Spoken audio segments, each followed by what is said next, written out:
माधवपुर नाम का एक गांव था जिसमें सुधीर नाम का एक आदमी अपनी पत्नी और 6 साल की बेटी पूर्वी के साथ रहता था। सुधीर एक किसान था। वो सारा दिन अपने खेतों में काम करता और रात होने पर ही लौटता। शाम को उसकी बेटी पूर्वी उसका दरवाजे पर बैठकर इंतजार करती। ये बाबा आ गए, बाबा आ गए। वो दौड़कर जाकर अपने बाबा से लिपट जाती। अरे बिटिया, तनिक हमको हाथ पैर तो धोने दे, कपड़े बदलने दे, पूरा मिट्टी में सब सने हैं। तो क्या हुआ? मेरे बाबा मेहनत करके आ रहे हैं। आपको पता है बाबा आज हमारे स्कूल में हमें पेड़ लगाना सिखा रहे थे, तो मैंने मैडम को सबसे पहले लगाकर दिखा दिया। और जब उन्होंने पूछा कि तुम्हें ये कैसे आता है, तो मैंने बोल दिया कि मेरे बाबा ने सिखाया है, वो एक किसान है। शाबाश बिटिया। अच्छा, वैसे तेरी माँ ने आज क्या बनाया है? तभी ममता निकल कर आती है। दाल चावल और हाँ, साथ में बैंगन भी बनाए हैं। फिर वो सभी बैठकर साथ में खाना खाते हैं। अगली सुबह बिन मौसम बरसात शुरू हो जाती है। आप चिंता मत कीजिए, भगवान हमारी मदद जरूर करेंगे, जल्दी ये बरसात रुक जाएगी। लेकिन होने को कुछ और ही मंजूर था। बरसात बढ़ती जा रही थी। कुछ ही घंटों में खेतों में पानी भरने लगा और सारी फसल बर्बाद हो गई। सुधीर खेतों की ओर गया तो वहाँ का नजारा देखकर वो हैरान रह गया। हे भगवान, अब क्या होगा? अगर ऐसे ये बरसात होती रही तो सारी फसल बर्बाद हो जाएगी। बारिश इतनी जोरों की थी कि खेतों के साथ साथ सारे गांव में भी पानी भरने लगा। उदास मन से सुधीर भीगते हुए घर लौटा। ममता, हमारी सारी फसल बर्बाद हो गई और बाकी सब किसानों की भी। हे भगवान, अब हम क्या करेंगे? अब हमें केवल इंतजार ही करना होगा बरसात उतरने और पानी रुकने का। सुधीर और ममता चिंतित थे। बाहर बारिश रुकने का नाम ही नहीं ले रही थी और पानी का स्तर लगातार बढ़ते ही जा रहा था। गांव के निचले वाले हिस्से में घर डूबने लगे थे। सुधीर कुछ गांव वालों के साथ लोगों को बचाने निकला। कमर तक पानी तक चलकर सुधीर डूबे हुए बच्चों और बुजुर्गों को बाहर निकाल रहा था। फिर एक डूबे हुए घर से उसे किसी की औरत की आवाज आ रही थी। कोई तो बचाओ मुझे, कोई बचाओ। सुधीर उस घर में गया और वहाँ फंसी हुई औरत को उसने घर से बाहर निकाला। लेकिन उसी समय उस घर की छत का एक हिस्सा गिर जाता है और सुधीर उसमें बुरी तरह घायल हो जाता है। कुछ लोगों ने सुधीर को बाहर निकाला। वो बेहोशी की हालत में घर पहुंचा। इन्हें क्या हो गया? किसी की मदद कर रहे थे और घर ढह गया। सर पर गहरी चोट आई है। हे राम। कुछ देर बाद डॉक्टर को बुलाया गया। देखिए, इनके सर पर चोट आई है। अभी दवाई दे दी है, लेकिन इन्हें ठीक होने में समय लगेगा और अभी शहर भी नहीं ले जा सकते क्योंकि भारी बारिश के कारण बाहर जाने वाले रास्ते बंद हैं। ठीक है डॉक्टर साहब, मैं इनका पूरा ख्याल रखूंगी। डॉक्टर दवाई देकर वहाँ से चला गया। माँ, बाबा ठीक तो हो जाएंगे ना?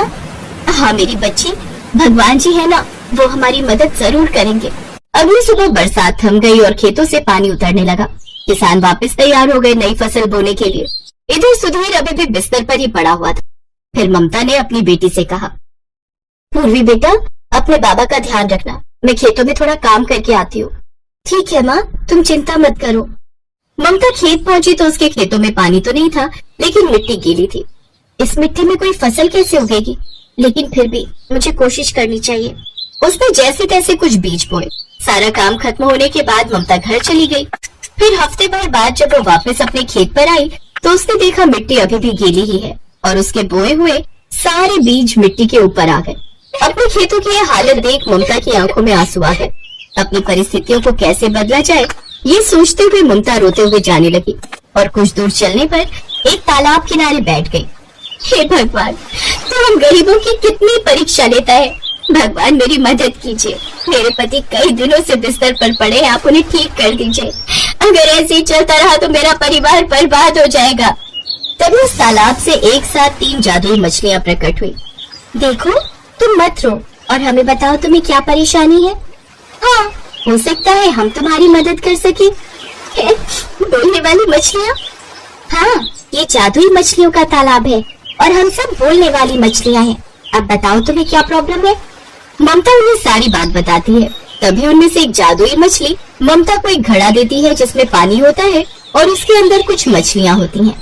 ये लो ममता, अब तुम इन मछलियों को बाजार में जाकर बेच दो। जिसका जो भी रोग होगा वो इससे दूर हो जाएगा। इससे तुम्हारी अच्छी कमाई होगी। और हाँ, सबसे पहले तुम इस मटके का पानी अपने पति के माथे पर लगा देना, फिर देखो जादू। और उसके बाद उसे भी इनमें से कुछ मछली बनाकर खिलाना। साथ ही इसका पानी अपने खेतों में भी छिड़क देना। इससे तुम्हारी फसल भी अच्छी होगी। ममता बिल्कुल वैसा ही करती है। वो घड़ा लेकर ममता जल्दी से अपने घर पहुंची। उसने कुछ पानी अपने पति के माथे पर लगाया, जिससे वो कुछ हद तक तो ठीक हो गया। फिर उसने अपने पति को वो जादुई मछली बनाकर खिलाई। उसे खाते ही वो पूरी तरह से ठीक हो गया। ये तो चमत्कार हो गया ममता, लेकिन ये हुआ कैसे? ये सब उन जादुई मछलियों के तालाब की वजह से हो पाया है। फिर ममता उसे सारी बात बताती है। इसके बाद वो दोनों जाकर तालाब के पानी को अपने खेतों में डाल देते हैं, जिससे उनकी फसल हरी भरी हो जाती है। ये देख वो दोनों बहुत खुश होते हैं। इसके बाद ममता वो मछलियाँ ले जाकर बाजार में बेचती है। आओ आओ, मछली ले जाओ, इस मछली को खाकर अपने सारे रोग दूर भगाओ। रोग दूर भगाओ? बहन जी, क्या ये सच है? मेरी माँ कई दिनों से बीमार है, हर जगह दिखा लिया लेकिन कुछ फायदा नहीं हुआ। आप फिक्र मत कीजिए, आप उनको ये खिलाकर देखिए, पता चल जाएगा। ग्राहक ने उससे मछली खरीदी और घर जाकर वो मछली अपनी माँ को खिलाई तो वो पूरी तरह ठीक हो गई। ये बात हर जगह फैल गई। अब तो लोग डॉक्टर छोड़ ममता के पास ही वो जादुई मछली खरीदने आने लगे। अब ममता की खूब कमाई होने लगी। इधर सुधीर भी अपनी फसल से खूब कमाई करता है। अब उनकी गरीबी के दिन दूर हो गए और वो काफी अमीर हो गए। अब उस तालाब से जादुई मछलियाँ लेकर वो गरीब लोगों की मुफ्त में भी मदद करने लगे।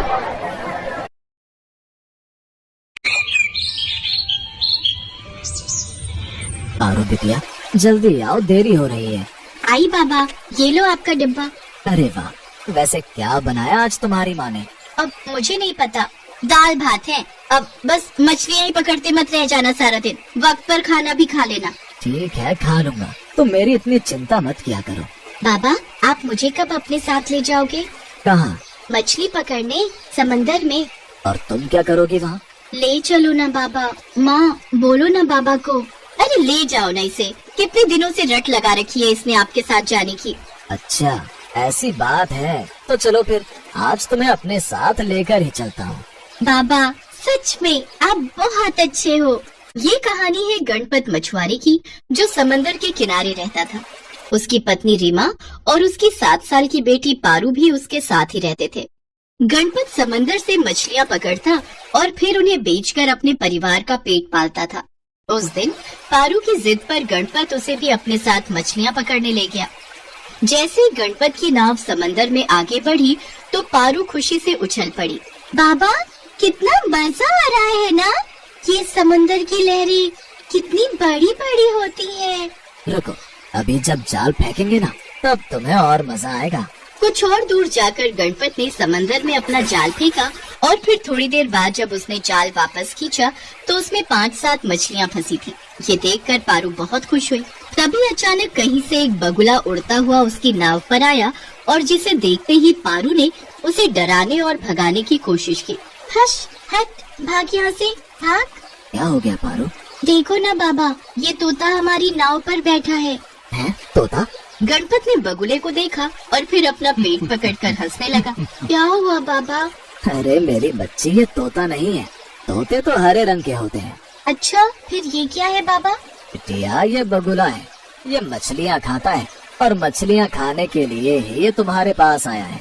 पर बाबा, आपने कितनी मेहनत से मछलियाँ पकड़ी हैं, तो हम इसे अपनी मछलियाँ क्यों दें? कोई बात नहीं बिटिया, बस एक मछली ही चाहिए इसे। तभी बगुला उड़कर पारू के सिर पर आकर बैठ गया। पारू डरकर चिल्लाने लगी और ये देखकर गणपत हंसते हुए बोला, देखो कितने प्यार से मछली मांग रहा है, एक काम करो, लो इसे ये मछली दे दो। ठीक है बाबा। पारू ने गणपत से मछली ली और बगुले की तरफ बढ़ा दी। बगुले ने मछली को अपनी चोंच में दबाया और उसने पारू को ऐसे देखा जैसे वो उसे शुक्रिया कह रहा हो। उसके बाद वो दूर उड़ गया। इसके बाद गणपत ने फिर से पानी में जाल फेंका, लेकिन इस बार जाल में बस 2 ही मछलियाँ फंसी। ओहो बाबा, इस बार तो बस 2 मछली फंसी। पहले पता होता तो उस बगुले को मछली नहीं देते हम। बलुगा नहीं पारू, बगुला था वो। और बेटी, एक मछली से क्या फर्क पड़ता है, वो उसी बगुले की किस्मत में लिखी थी तो वो उसे ले गया। और तुम्हें क्या लगता है कि वो उस मछली को अकेला खाएगा क्या? नहीं बिटिया, वो जरूर अपने बच्चों के लिए वो मछली लेकर गया होगा। जैसे मैं मेहनत करता हूँ तुम्हारे लिए, वैसे ही वो भी खाना ढूंढने आया होगा अपने बच्चों के लिए, छोटे छोटे बगुलों के लिए, समझी? बलुगो नहीं बाबा, बगुलों के लिए। पारू की बात सुनकर दोनों जोर जोर से हंसने लगे। थोड़ी देर बाद गणपत अपनी नाव किनारे की तरफ ले आया। उस दिन पारू बहुत खुश थी। पारू के साथ जाने से गणपत को भी अच्छा लगा, क्योंकि पारू अपनी प्यारी प्यारी बातों से गणपत का मन लगाए हुए थी। गणपत अब हर रोज पारू को अपने साथ ले जाता और हर रोज वो बगुला भी मछली पाने के लिए गणपत की नाव पर आकर बैठ जाता। ऐसे ही एक दिन, चलो बाबा, देरी हो रही है। अरे वाह, आज तो बिटिया रानी मुझसे पहले तैयार हो गई। हाँ, तैयारी नहीं हो गई, देखो मैंने नाव पर जाल भी रख दिया, ड्रम भी धोकर रख दिया और खाने का डिब्बा भी रख लिया है। अब चलो ना बाबा। हाँ हाँ, चलो भाई, चलते हैं। उस दिन भी वैसा ही हुआ। गणपत ने 8-10 मछलियाँ पकड़ी और फिर तभी वो बगुला फिर से आकर नाव पर बैठ गया। आ गए तुम? लो, मैं कब से ये मछली हाथ में पकड़कर बैठी थी। आज बहुत देर कर दी तुमने आने में। अरे तुम तो इस बगुले से बात करने लगी। पता नहीं ये तुम्हारी बातें समझता भी है या नहीं। समझता है बाबा, सब समझता है। हाँ, बिल्कुल मेरी समझदार बिटिया की तरह। बगुले ने पारू से मछली ली और उड़ गया। अगले दिन गणपत जब जाल लगा रहा था और पारू आसमान में बगुले को ढूंढ रही थी, तभी बगुला बहुत तेज रफ्तार से उड़ता हुआ वहाँ पहुँचा।